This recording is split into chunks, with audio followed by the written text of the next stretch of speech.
കുമാരി കോട്ടണിൽ സ്കൂളിലെ +2 വിദ്യാർത്ഥിനിയായ പെൺകുട്ടിയുടെ മരണം സംഭവിച്ചത് മുതൽ ആദ്യം മുതൽ തന്നെ ഈ നെടുമങ്ങാട് സ്വദേശിയായ യുവാവിന് നേരെയായിരുന്നു ആരോപണങ്ങൾ അത്രയും. ഈ കുടുംബവും സുഹൃത്തുക്കളടക്കം ഉള്ളവർ ഈ നെടുമങ്ങാട് സ്വദേശിയായ ബിനോയിയുടെ ഇടപെടൽ ഈ മരണത്തിന് കാരണമായി എന്നായിരുന്നു ആരോപിച്ചുകൊണ്ടിരുന്നത്. ഇതിനെ തുടർന്ന് ഇന്ന് രാവിലെ ഈ പെൺകുട്ടിയുടെ അമ്മയുടെ മൊഴിയും പൂജപ്പുര പോലീസ് രേഖപ്പെടുത്തിയിരുന്നു. അതിനെ തുടർന്നാണ് ഇന്ന് ഈ നെടുമങ്ങാട് സ്വദേശിയായ ബിനോയിയെ പൂജപ്പുര പോലീസ് സ്റ്റേഷനിൽ വിളിച്ചു വരുത്തി രാവിലെ 11 മണി മുതൽ ചോദ്യം ചെയ്തുകൊണ്ടിരുന്നത്.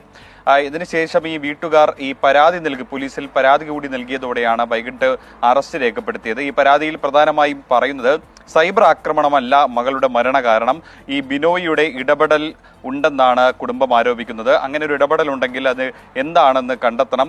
മാത്രമല്ല ഈ പെൺകുട്ടിയും ഈ ബിനോയും തമ്മിൽ മാസങ്ങളുടെ അടുപ്പമുണ്ട്. ഇൻസ്റ്റഗ്രാമിൽ അവർ ഒരുമിച്ച് ഒരുപാട് വീഡിയോകളും പങ്കുവച്ചിട്ടുണ്ടായിരുന്നു. അതിനുശേഷം ഈ ബന്ധം അവസാനിച്ചതോടെ മാനസികമായി ബിനോയ് ഈ പെൺകുട്ടിയെ പീഡിപ്പിച്ചിരുന്നെന്നാണ്